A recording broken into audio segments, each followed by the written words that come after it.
So, good morning and welcome to day 3 of the Captain's Blog, and I'm not feeling very well. I thought I'd escaped a cold that was going round, and several people around me got it, and I survived until last night when my throat started going funny and my nose started getting blocked up, and so, yeah. So not the most bubbly or well rested of rascals this morning, I must be honest. So it's Tracy Arms, and sun has risen and it's 6:30, but we have fog issues at the moment, so I'm waiting for the mist to clear enough to depart. And we're still on for going to Norwich, despite how I feel. I know it's a long cruise ahead. It's probably about an hour and a half, an hour and 45 minutes from here to Great Yarmouth. And then I think it's about 5 odd hours from Great Yarmouth to Norwich. It could be more. Anyway, it will take as long as it takes.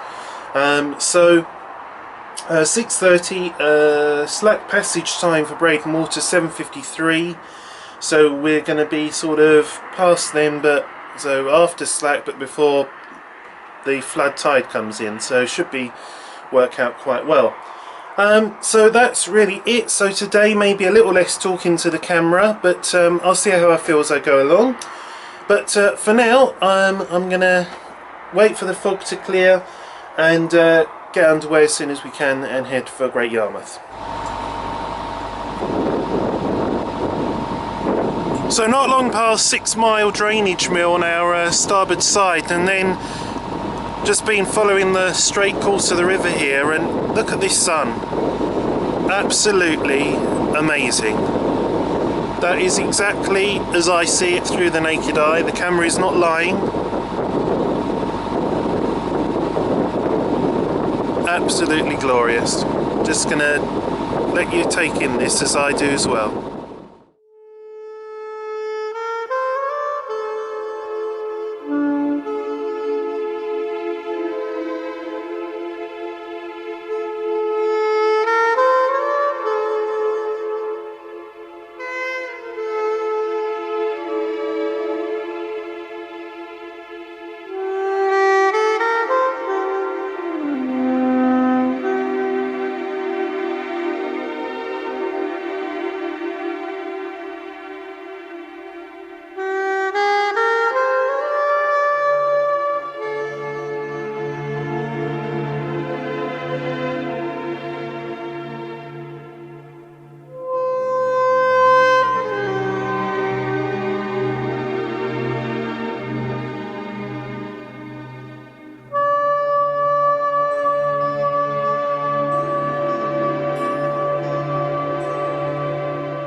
So we've caught up the procession, but it's weird because the boat in front wasn't moored at Tracy Arms, didn't come past me, so then it begs the question, where did you moor overnight?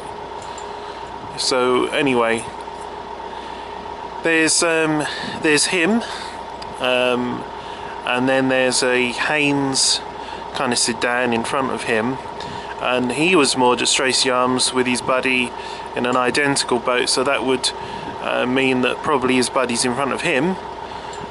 So there's at least 3 boats, so everything's just on tick over, although someone up ahead keeps sort of stopping when the mist gets quite thick, and then it concertinas back and then we all drift, and with the outgoing tide it's means a little bit of trickiness going on. See, now it's thickening up, so I think it must be the person in front of the person in front who stops. But anyway, I don't know where we are, to be honest with you, but shall we find out? Okay, let's put the GPS on and find out where we are. Okay, so this is where we are.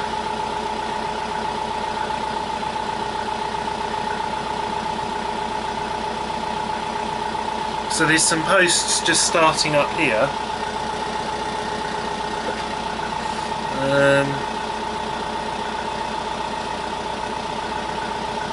Yeah, no place names though. but the first post on the port side has just appeared, so, and they're not marked here on my map either. So here comes another post.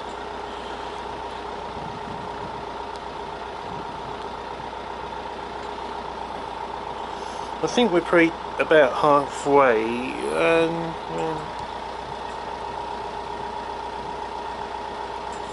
Possibly near Maltby Drainage Mill.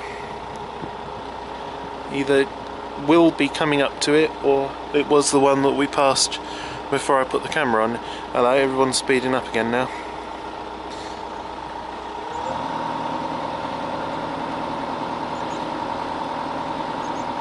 So this is quite exciting though.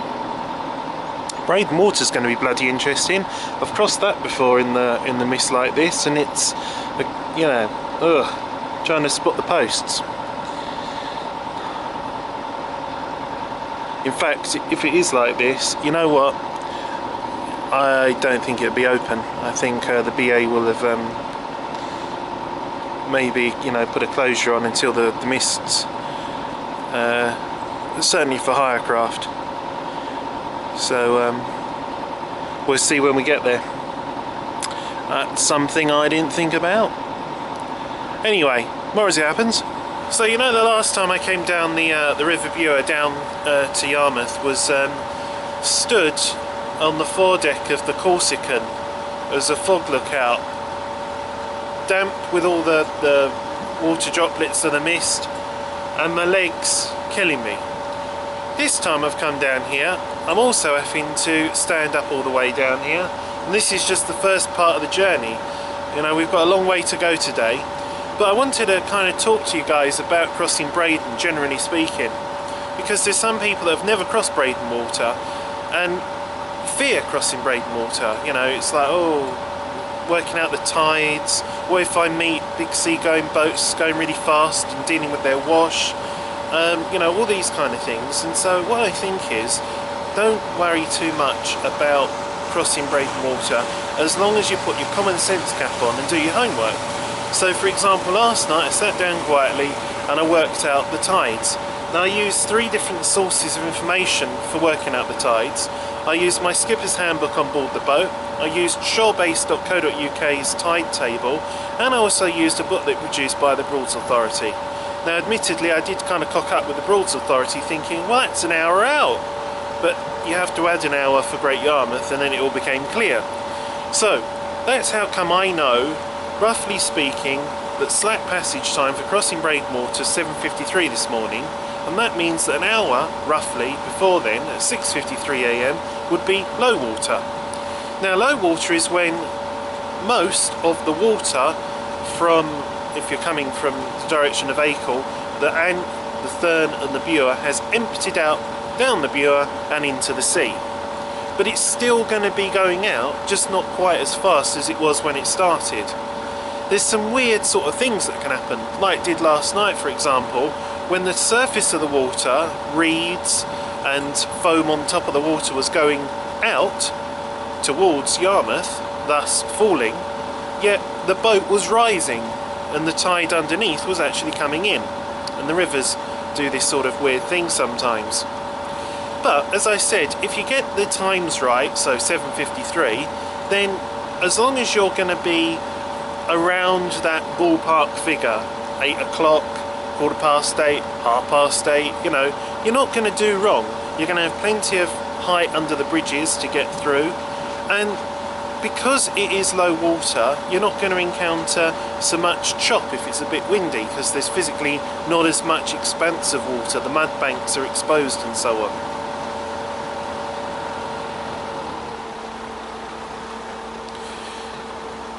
So with that in mind, if you do your homework and you take it easy and you stick, unless craft are coming up, you know, more or less in the centre of the river on these lower stretches of the river, you're not going to go aground or anything, then coming across Breydon Water is quite a magical experience.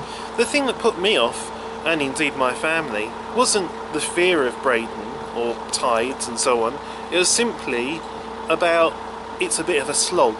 It's a slog down to Yarmouth, it's a slog over Breydon, and then there's loads of reeds, and then you get to Reedham, and then you pass Reedham, and there's loads of reeds, if that's the way you're going. It is today, we're going to Norwich, and on it went.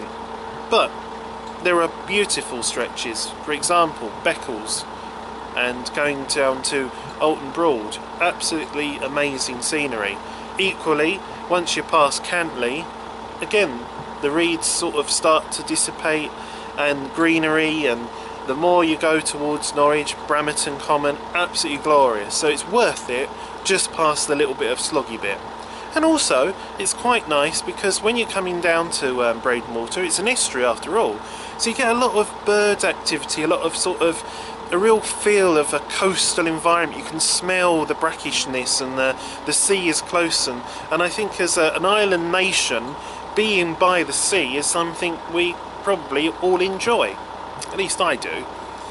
As far as, you know, fast boats go on Breydon, yes, they should be more responsible and slow down, and, you know, not especially if you're sort of a bathtub going along and there's a boat doing 30 knots, you know, they shouldn't do that.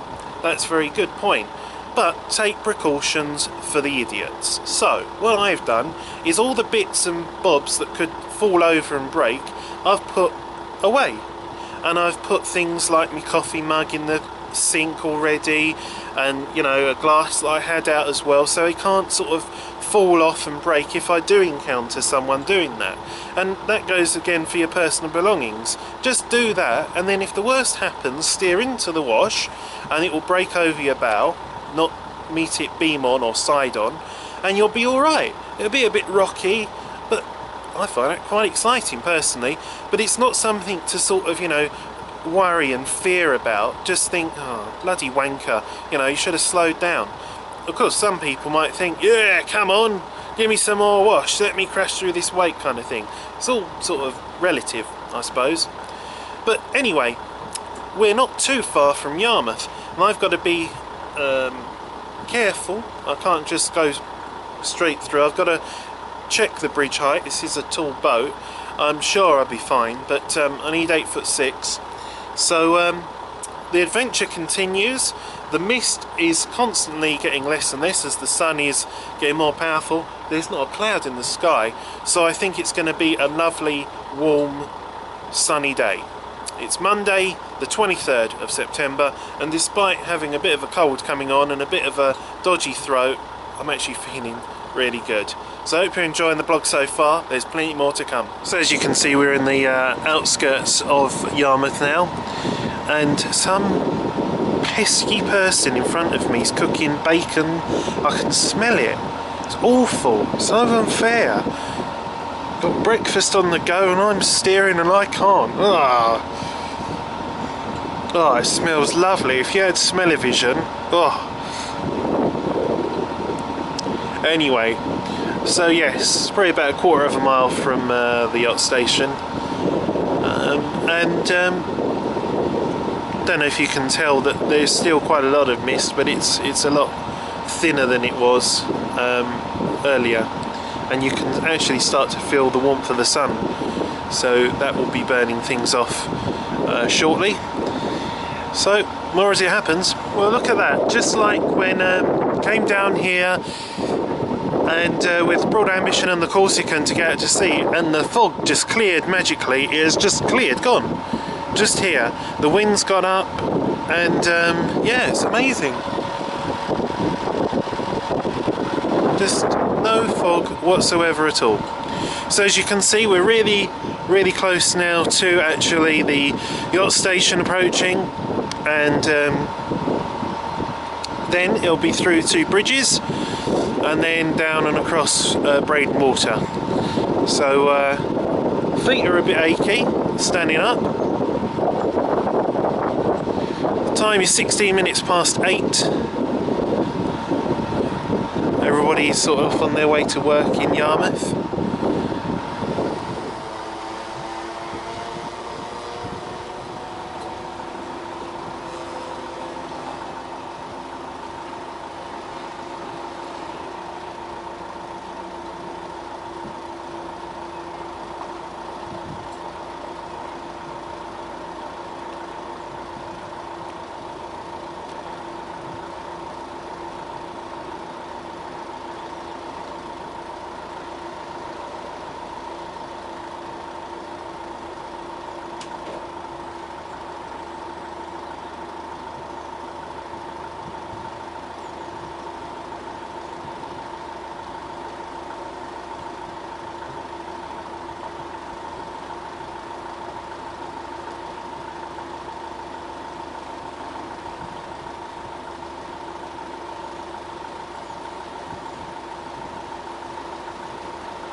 deeper, and life goes on.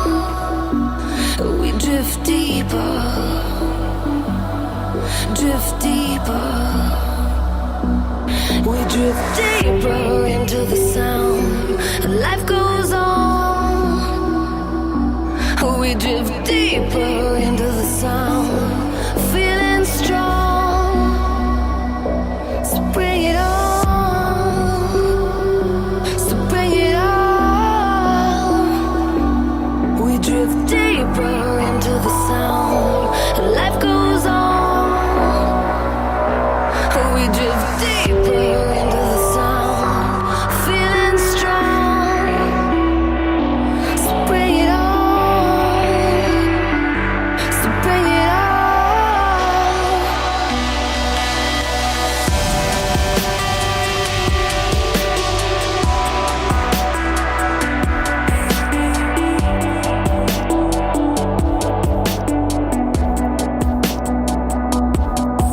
Embrace me, surround me as the rush comes.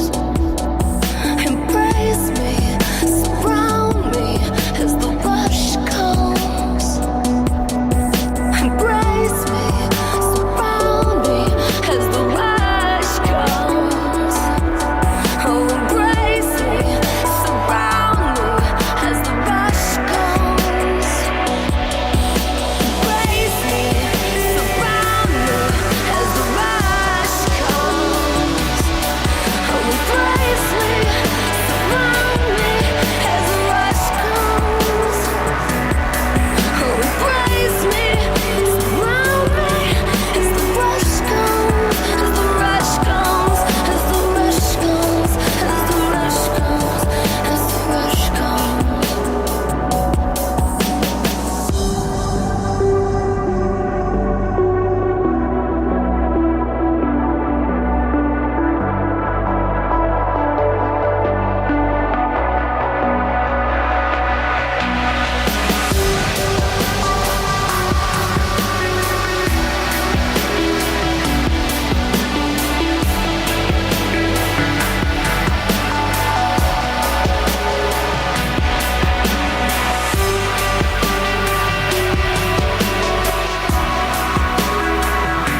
Not long past Burney Arms, and it looks like I've just entered a different season. I am now in sort of late autumn on the Southern Broads.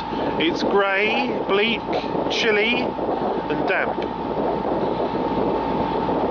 This is why North London boys should stay in the North Rivers. Are we there yet? No, but that is the New Cut, the Haddiscoe New Cut. So if you wanted to bail out, head off to Lowestoft, Dalton Broad, you could. But we're going this way. And as you can see, just round the bend is Reedham Swing Bridge. Now, I can really recommend stopping off at Reedham, overnighting here even. There's a chip shop, there's a little stores, but it's just the quietness of the place. It's just a really nice place just to chill out, because where the key heading is, there's no major road there or anything, so you know, it's just you and the boats, and it's just a very nice place to spend some time. So here's the bridge. This is the railway bridge that obviously goes over the river and does swing if you're too high to fit through.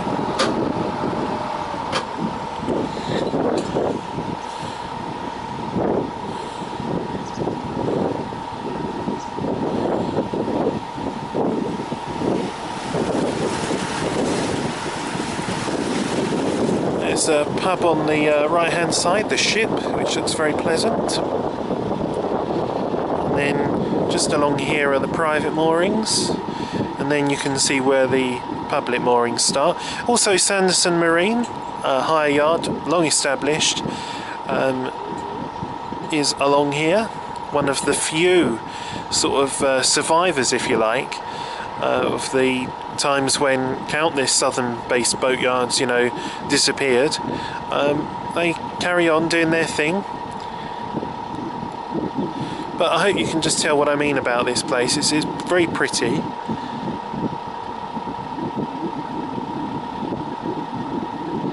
The tides can be quite,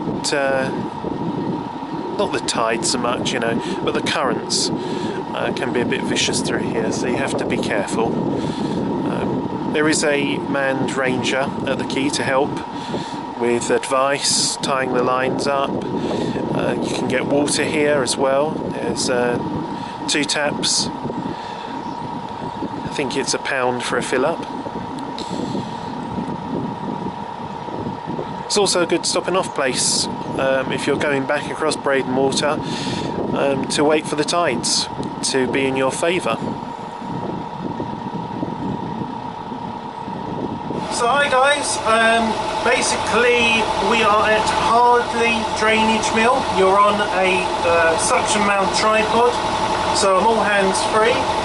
I've just gone through the multi-stage process when you're solo helming of making a cup of coffee, which requires about 6 times going down and up, checking the steering, put the coffee in, check the steering, you know, put the water in. So got a good cup of coffee here. Had some paracetamol and a Strepsil, so my throat's a bit better and I feel a little less achy. The trick also on these long trips is not to drink too much, but still keep hydrated, so you don't have to sort of visit the loo. The other bonus, randomly, of putting the camera on the sliding window is I can control how close you are to me, just by moving the window, which is kind of odd. So yeah, hello. It's the auto-zooming window camera. So literally, I think round the next bend we got the Cantley Sugar Factory, which I think only operates sort of half of the year and more often in the winter time from like October and on, and so it's sort of doesn't look like it's doing very much at the moment. There's no big plumes of steam coming out of the chimneys. Now there's some pontoon moorings there that went in some time ago, and I think there was an issue at the time of like they didn't blend in enough or something. They look pretty weathered now, and I don't see what the fuss is about, but anyway. I haven't seen another boat apart from one that came out of the river Shet, one that was behind me that I think stopped at Breydon. The water is completely flat calm. The sun is poking its head out, there's chinks of blue, and it's really good. Now one of the problems when I mount the camera and I can go hands-free is I do tend to go on a little bit. And I apologise too if where the camera is mounted, it's quite near the roof, so the resonance of the engine will probably be greater. Now when I was planning on coming to Norwich, I was iffing and ahhing, ooh, you know, it's a long way and all the rest of it. Actually, do you know what, when you get going, I'm not even going, you know, it's 6 mile an hour speed limit through here, I'm doing like 4.5. So I'm conserving fuel, taking it easy, I'm in no rush really, and there's a feeling of adventure, there's a feeling of instead of, say for example, you're more at Wroxham and you think, what should we do today? Shall we go to Potter Heigham via Norfolk Broads and stop at Ranwood State? You go, yeah, that sounds like a good idea. And then before you know it, you're kind of at Ranwood, and then you get back on the boat, and then, you know, it's not too long, and then you're at Potter Heigham. Now, on the one hand, that's good because you've got multiple places to go, which you can all fit in easily. But when you come on the Southern Broads and you go, right, I'm going to go all the way from sort of Stracy Arms to Norwich, it's a cruise, you know, it's a long few hours, and you see a lot of changes along the way, and I'm not minding it actually. So just on our left hand side here is what's called Short Dyke that leads to and through Rockland Broad, and you can take that down to Rockland St Mary, the Staithe. There's a lot of work going on down there, as you can see. I just kind of stopped by the bank for what the Americans would call a comfort break. Nip to the loo. So I'll show you where we are on the map. So we're just here, we're just past, there's the short dyke that goes down here, and then of course it comes back out there. So we've got to go all the way up here, around there, all around here, under there, round here, and then into Norwich up here. So actually, as things go, not too far, considering how far we've already come. So it's not often that I have to sort of refer to the map on the Norfolk Broads, but it's all good, it's all new. I notice here, through once you get to about here to here, so all of this is absolutely beautiful countryside. And as you can see out of the window here, the river here is quite wide. Again, it is nice to have a boat that's got some height about it though when you're going along, because if you're in a forward steer cruiser, you know, about 6 foot off the river, then you wouldn't be able to look out and see all of the tree line over there, for example.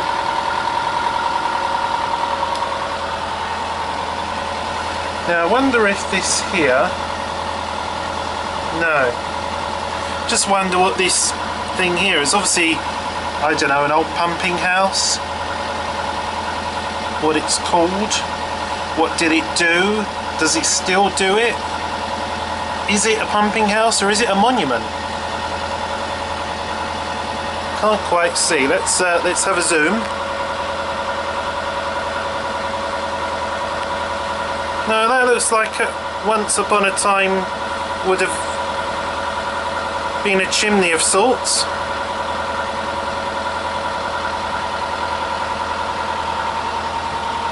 So if you know what that is, comment below the video in the comment thread. Now obviously you're not going to be able to tell this on the camera, but one of the things you do find on the southern rivers, mainly because they're deeper and wider, is there's like a wave frequency, and because a wave is a frequency, if you go into it, whether it's a radio wave or you know, a wave motion in water. And on the northern rivers, they're quite short, so the boat will just chop through them and there's no, you know, feel really at all. But on the southern rivers, the point between kind of peak and trough means that the boat will go along in this kind of little nodding way. It's like up and down, up and down, up and down, up and down, and it's this motion as we're going just through the water now, because you can't, these waves, you can't really even see them, and they're very delicate. It's just the flow of the water, and you just feel this, and maybe it's just this boat, you know, it's not awfully long, 29 foot long, but you can kind of just see the waves here. You see the distance between them, and the boat will just kind of nod and nod and nod. So I've been having this kind of feeling all the way, which is kind of interesting. And I was just admiring the countryside here, really. You know, it's very nice, you know, it's all the trees and everything.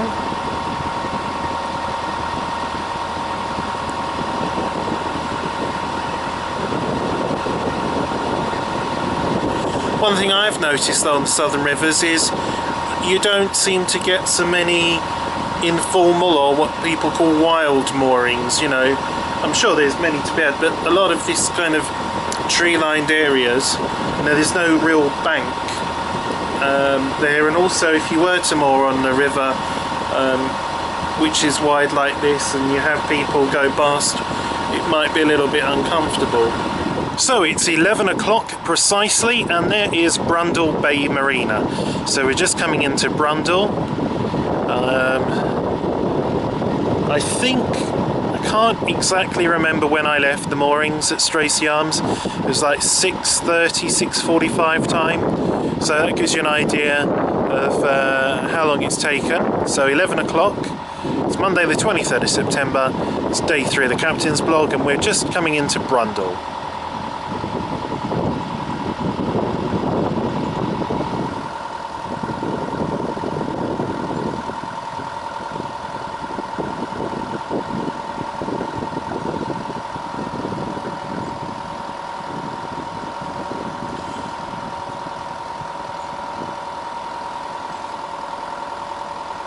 So what started out as a misty day and then very gloomy, dull and chilly, the sun's out, it's warm, and I've had to put the sunglasses on.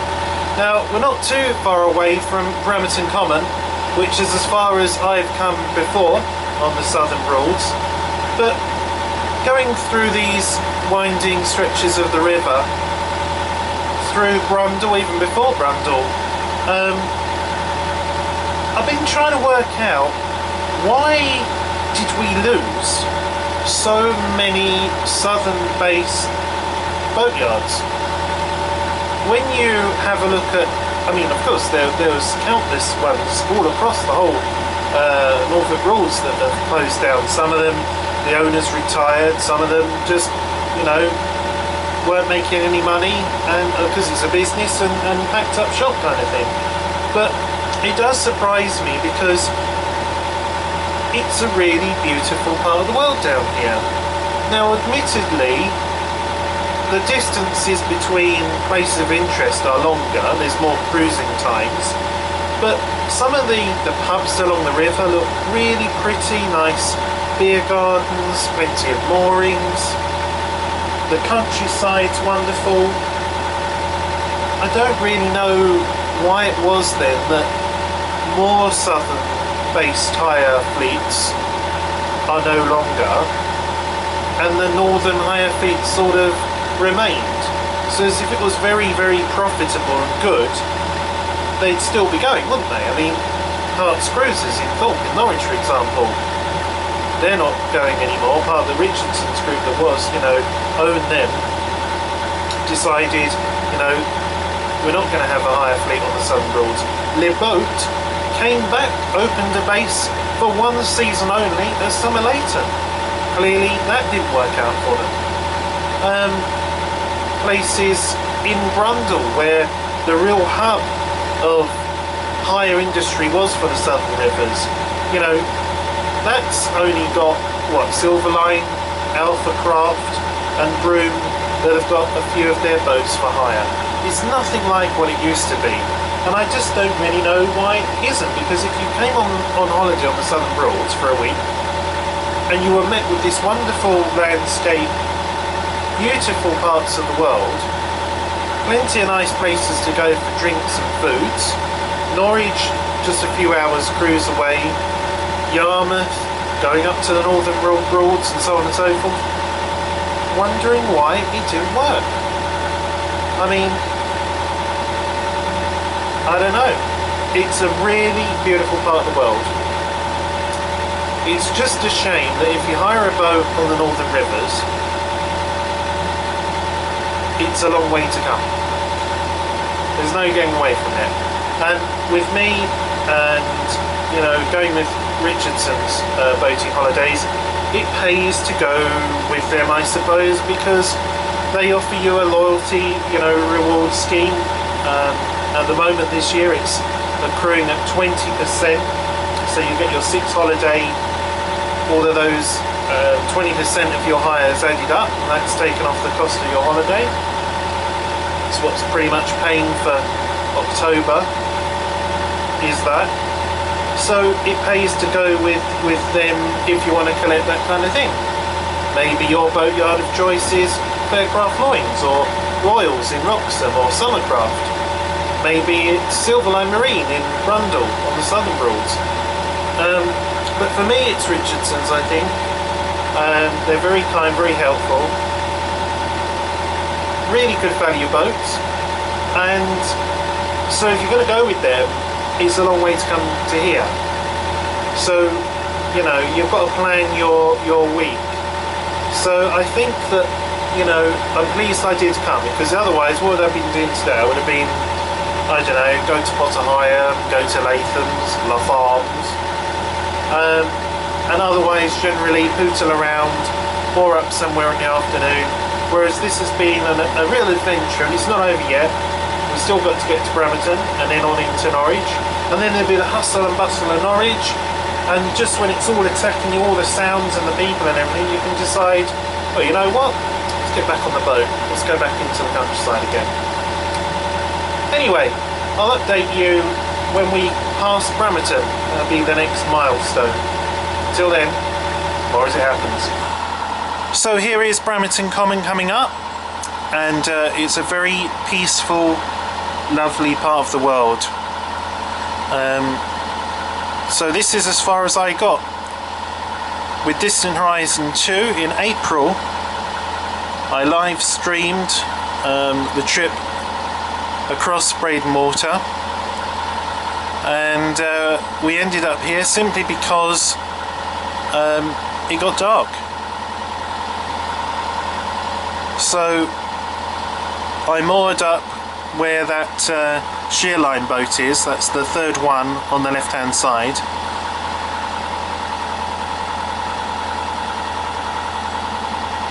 Now I'm going to put the camera outside the sunroof, but be aware there is a little bit of a breeze, so you will find noise on the microphones once again.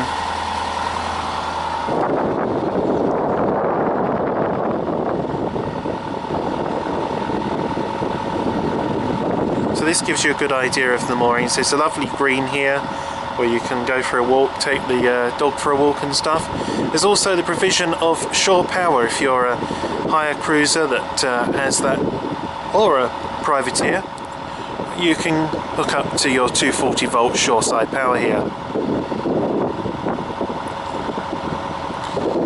But you can hear the bird song from the boat from coming across from the trees. And one of the things that I've also noticed as we've come along down the river is that leaves, they're just turning, you know, browns, reds, yellows and oranges.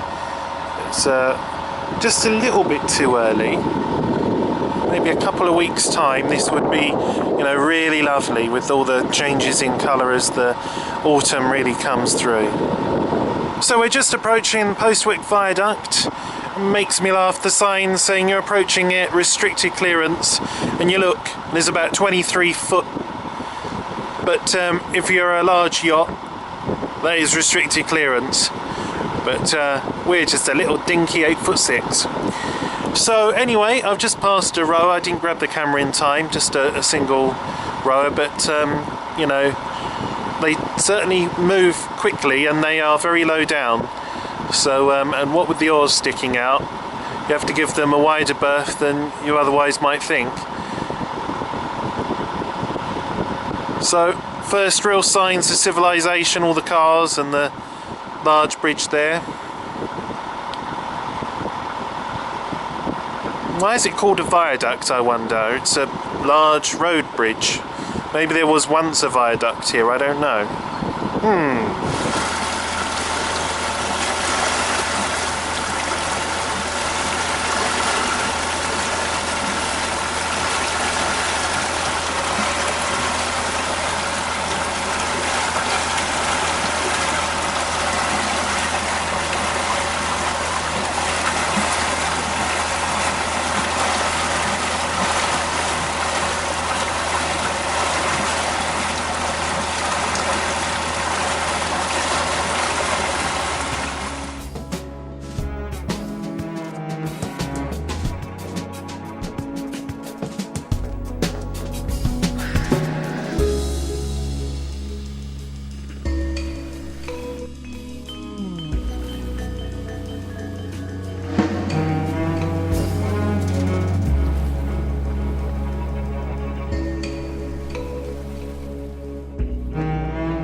The moment you come under the railway bridge into Norwich, things change. The vista before you seems almost more closed in, claustrophobic, the river as if a conveyor sucking you into the city, and there is the taste of industry, a factory on the left-hand side that's still a factory, still employing people and still working as it should.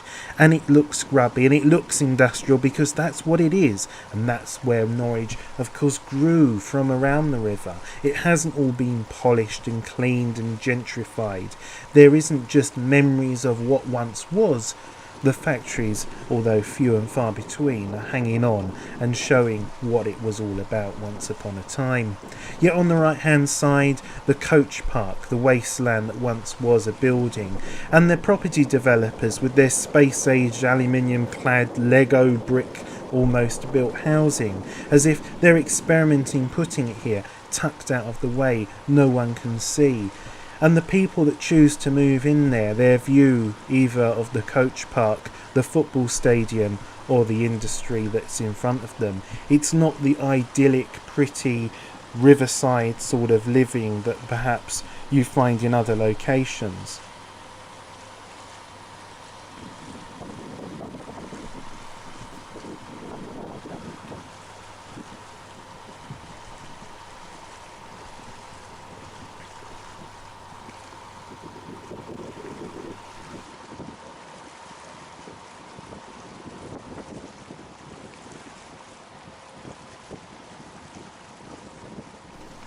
The further upstream we go, you can see the changes unfolding in front of us. On the right hand side, a new building goes up, exposing its brutal concrete skeleton and almost showing the fragility of these new buildings before they are insulated, clad and covered in glass.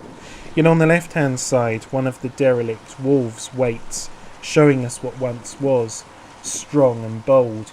Maybe it will be refurbished to be offices or apartments, but for now it shows us what was once here and the importance, I think, of keeping this kind of building rather than just knocking it down, making way for another square concrete block.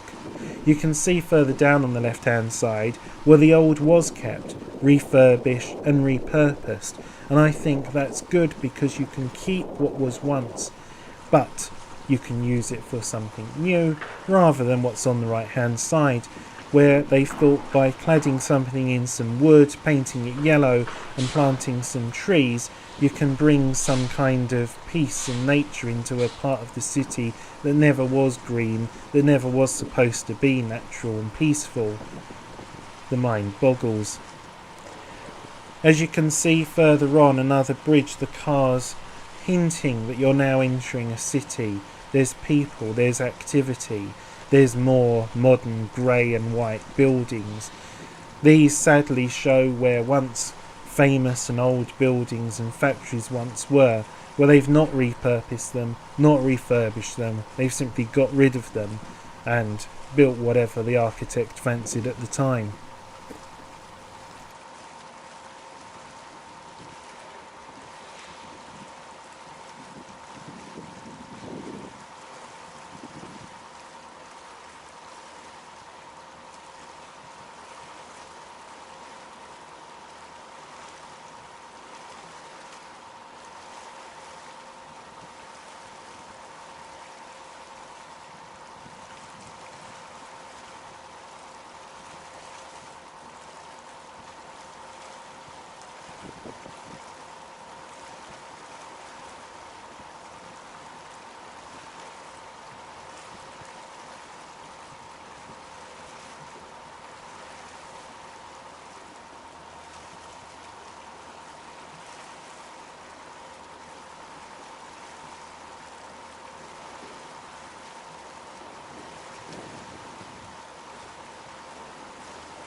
It seems like once you go under each bridge, it's a new landscape before you. As you can see now on the left hand side, there's no hint at industry.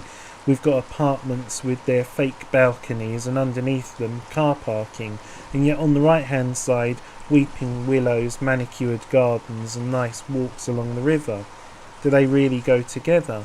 But I suppose for the people that want prettiness, gentrification and niceness next to the river, yes, it looks very pretty and nice. I'm just not sure if I like it as much as the first, more gritty industrial part of the city that we saw.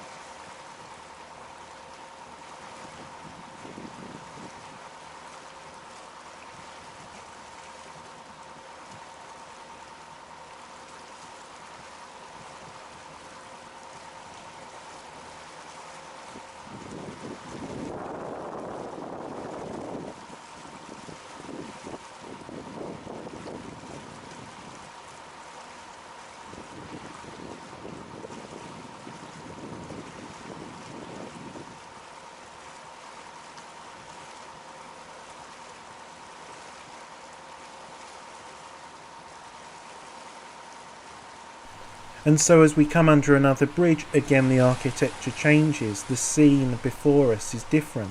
Although I did wonder, this is Monday afternoon, where are the people? Other than a couple sitting down by the river and a cyclist, it seems very quiet, unusually so. This is, after all, a beautiful stretch of river. You do also get the feeling that you're being continually sucked in, presented with an ever-changing scene. Bridge after bridge, curve after curve. When will it end? What awaits us at the end?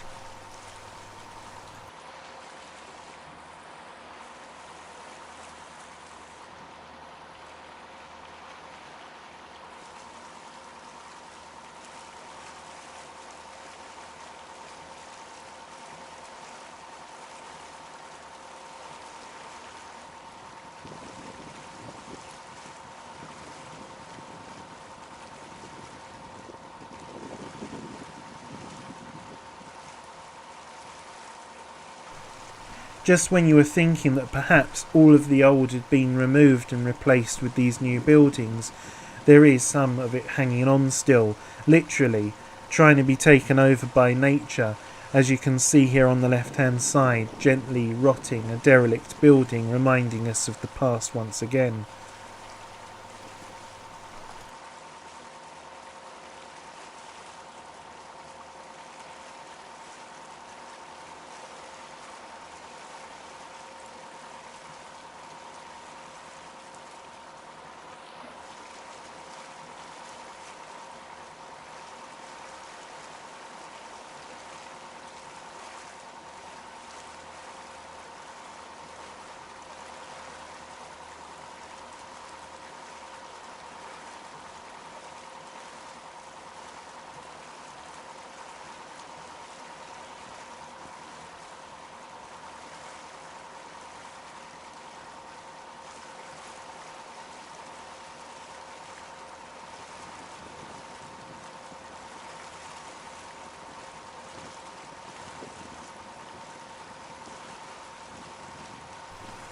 And so as we come under another bridge, the scenery and river before us change again.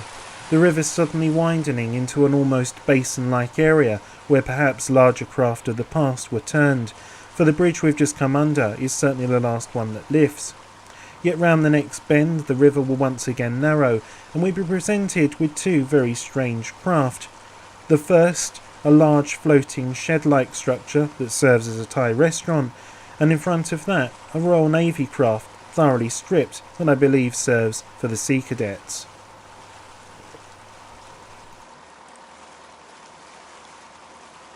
Don't worry, I'm not trying to moor up or crash the boat, just kill a couple of wasps that have got into the cockpit.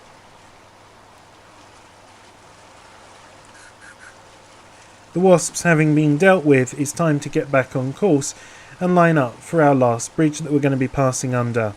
If you've got a private boat, you can pass under several more to the limit of navigation, but for us, this is going to be the final one. To the right of us is Norwich Station. Also coming up on the right, you'll see the Thai restaurant that I was talking about, and on the left-hand side, the modern red brick Premier Inn building.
Hearing the hustle and bustle and sounds of the city, seeing the bus, the cars, the people, you really feel like you've come into a city now.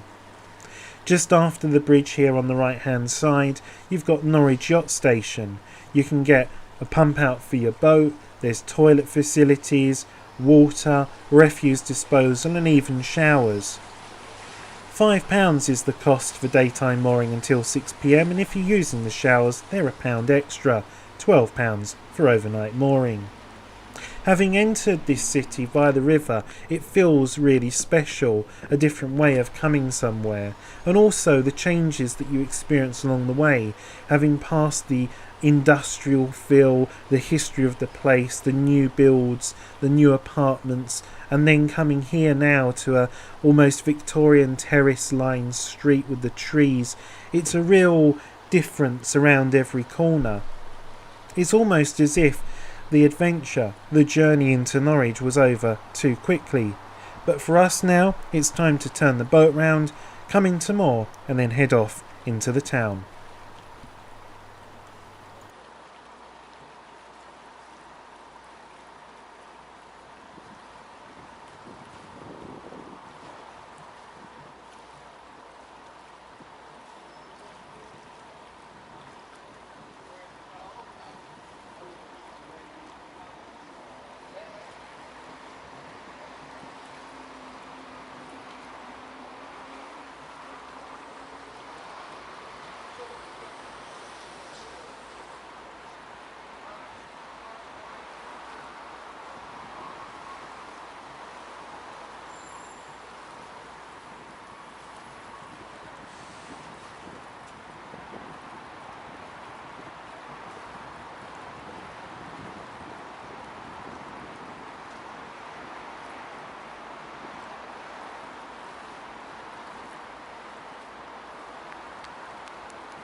So we made it. It's Norwich Yacht Station. It's 12:55 exactly. It's a gorgeous day. £5 for the day till 6 p.m. Free use of the toilets, water and refuse facilities. If you want a shower, it's £1. It is by the main road, as you can tell, but it is an absolutely lovely location to come to and well worth the time it's taken to get here. Leaving Stracy Arm 6:30, 6:45 this morning. So not too many boats around. The ranger will tie you up correctly and all the rest of it, give you a receipt, and I'm off to Morrison's and get some shopping and stuff. So that should be fun, trying to remember where that is in relation to the bridge, the station and everything else from looking up on Google Maps.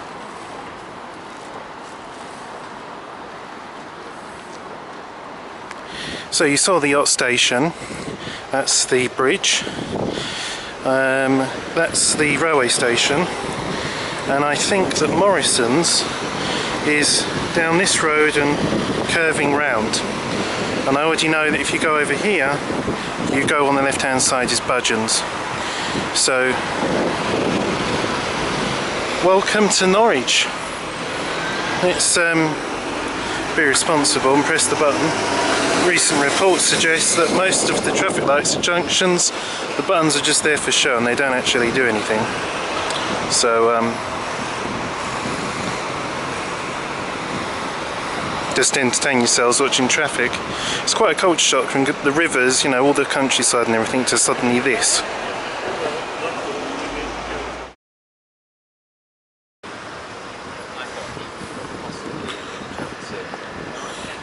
Ah, finally we got across.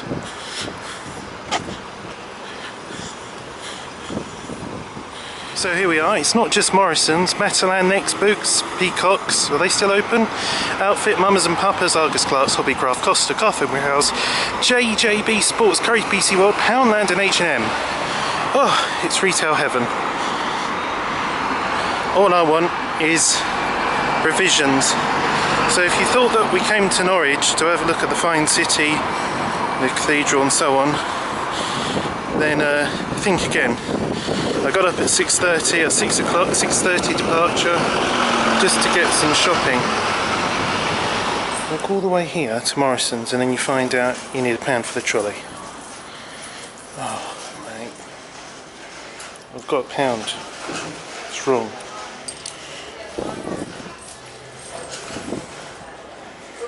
Okay.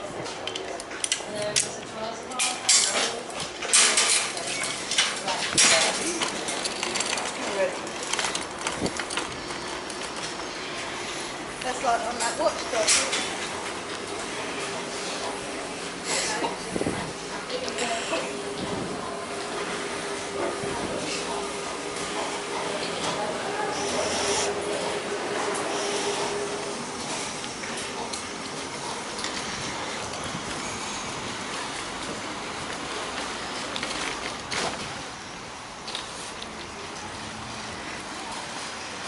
So back to the boat now, a bit worn out. I was standing up on the boat with all the fog on the lower viewer, not being able to see out the windows because of the dew. Then sitting down after Breydon Water. So since being up at 6 o'clock this morning, I'm looking forward to getting back to the boat, having lunch, and then from there go somewhere quiet, moor up and have a nap. So where are we going? Yeah, okay. First time here, you know. So no, other than that, no, it's been good. If you're expecting to come and see the sights of Norwich, the cathedral, the old town, no. We've just come to Norwich, so I can say I've been to Norwich on a boat, see what the river was like, get some more provisions, and explore a bit of the Southern Broads. Whistle stop tour. Anyway, so rest of the day, I've got no idea where we're going to end up tonight, or this afternoon. We'll see what time I leave after lunch, and I made calculations as I went along of how far I was going and the times it took, so I know how long it takes to get to Brunston Common, Postwick Viaduct, Thorpe, you know. So anyway, it's a short walk from there to the yacht station. So yes, come to Norwich, people. It's a really nice place, at least in the daytime anyway, what I've seen of it. So just to give you an idea of where we are currently, we've left Norwich and we've come along here, and we're just here. Okay, and oh, here comes some rowers.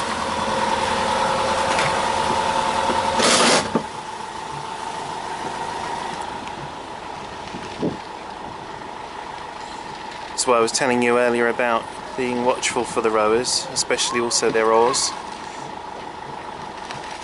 Slow right down.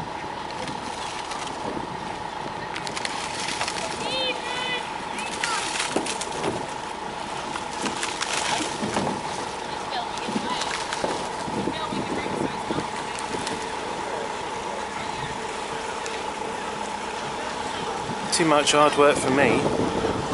Looks hard enough sometimes sailing a boat, let alone rowing it. So ahead of us, as you can see, is Thorpe Bridge, which if you have a low enough air draft boat at low water you can get under, but be warned that even then you might have to wait until the next low water to get out of underneath the spans. But it's a very tranquil, nice moorings at Thorpe Green. Nice pub there as well. This boat wouldn't go under there at any state of the tide, so that's its southern kind of Potter Heigham along with Beccles Bridge. This won't go under the old Beccles Bridge. It was actually very tight under, is it Trouse Bridge? So there's about 6 inches. The tide has come in since we came down. We came down the Bure, remember, towards Norwich with the outgoing tide, and then since I've got to Norwich and gone shopping and stuff, so the tide has come back in, and it will go out again later on in the evening, about I suppose 5 hours from now, and it just does its thing twice a day, every day, predictably. Clever stuff, nature.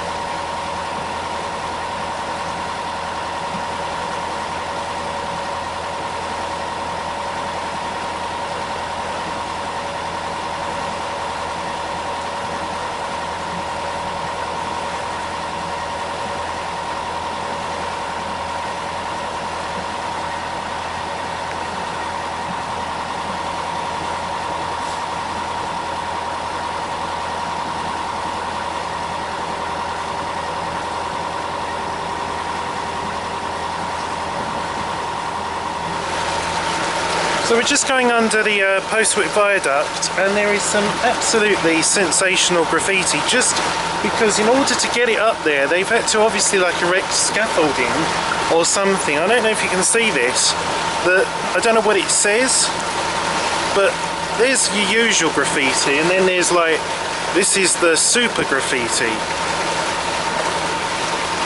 Amazing.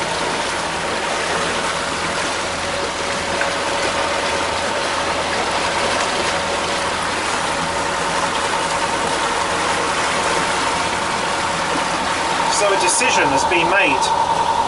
I'm decided to stop overnight at Bremerton Common again, because it's a really nice quiet location. It's just 16:47, so not too late, not too early. Still a lovely warmth in the sun, and I can have a relatively lazy sort of evening, you know. Doesn't get dark till about 7. Have a nice early night, and then get up tomorrow and go exploring. I've already planned. Have a look at Rockland Broad tomorrow, and Stirlingham Broad, and a little look at Langley Dyke if I can find it, and Loddon, and then don't know. I've got to get the tide, Wednesday morning tide, which is about 8 in the morning. So maybe overnight at Breydon on Tuesday tomorrow. So all day tomorrow is Southern Broads exploration. But for now, it's not too far, just round a couple of bends, is Breydon Common, and that's where I'll be mooring up and spending the night. So here we are at Breydon Common, and it is absolutely silent. Isn't that lovely? And look at what you have here. Got greenery, the river, seats, shore hookup if you need it. Doesn't get much better than this, does it? Let's have a look around. So here is Breydon Common. As you can see, there's a few private boats just moored up there. So I've come away from them, giving enough space for any new people that may wish to turn up later. I'm really getting impressed with my knotting ability. I can do this quickly, seamlessly now. So yeah, water's in. Obviously later on it will go down again. So I've probably come and slacken these off a bit later. We'll see what happens. It was pointed out to me in a captain's blog, Distant Horizon 2, when I moored at Acle, that I'd moored where the ladder was, and I make a purposeful, effort not to moor over these, because obviously if someone falls in, there are ways that you can get out of the river, and if there's a boat in the way, that's no good. So it was told to me. I'm passing on the tip to others. So this is such a peaceful place.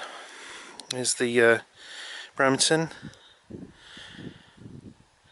Look, even that, please take refuse to the bin store provided. So there's even provision where you can go and dispose of your rubbish.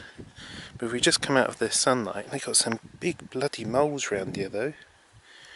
These are like them super moles.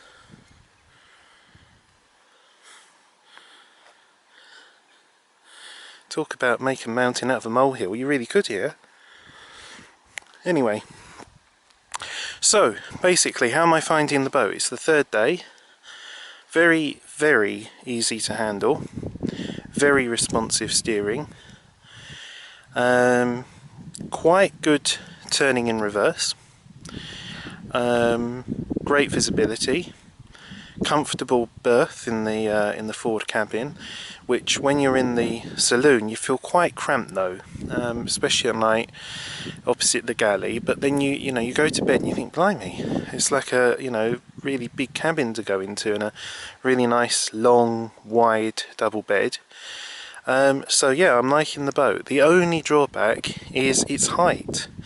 If the water levels, if you hired this out of season and there'd been a lot of rain, then anything less than kind of 8'3" at Loddon Bridge, and that's it. So you can't go up the Ant, or if you had Siesta from Richardson's, you wouldn't be able to do anything but the Ant. So there are some limitations, but overall, this is a really good boat. Not that much more money than like a bathtub. So if you want something a little bit stylish, you can see out of across the marshes. This is a great couple's boat. I think it's not really a family boat. You could make up the saloon seating into a single. So if you're a small family, mum, dad and little boy or girl, then that would work. But yeah, I'm really liking the boat, and I like the fact as well that when you've moored up of an evening, you have got your outside space. It's bijou, but it's still there. You can sit out there, have a beer, and I like it.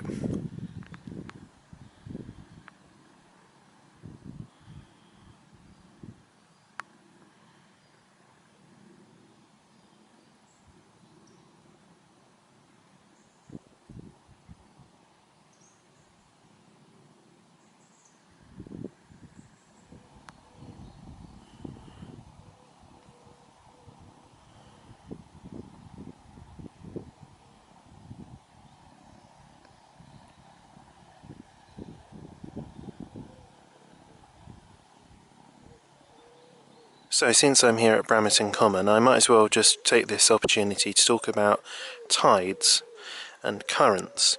So if you remember this morning, we left Stracy Arms and we were taking the ebbing, that's the outgoing tide, down to Yarmouth. So this of course meant that we would be taken along with the current, and that would help us on our way using less revs, less fuel, but yet maintaining the same 6 mile an hour speed.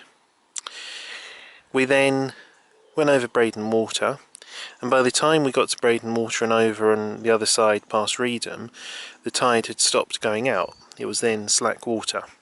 So it's neither coming in nor is it going out. So we're not being helped or hindered. We go all the way into Norwich. I'm moored up in Norwich, and while I'm moored in Norwich and I go shopping and all the rest of it, the tide has turned again and it started to go out, which means that when we left Norwich, again, it's helping me. I'm going with the tide. The tide is going from Norwich out towards Great Yarmouth, and so here we can clearly see this in action as the tide is drifting by gently. So you can work out on shorebase.co.uk the high and low tides of different places. For example, Norwich Yacht Station, when is that high and low tide? And from this you can work out when to leave or when to arrive, so you're hopefully, as best you can, always going either not with any tide, i.e. it's not coming in or going out, but if the tide is moving one way or the other, that you try and plan your day around that so it helps you along. So that's just a little tip, because otherwise you'll be using more revs, more fuel, just to do exactly the same speed against the tide.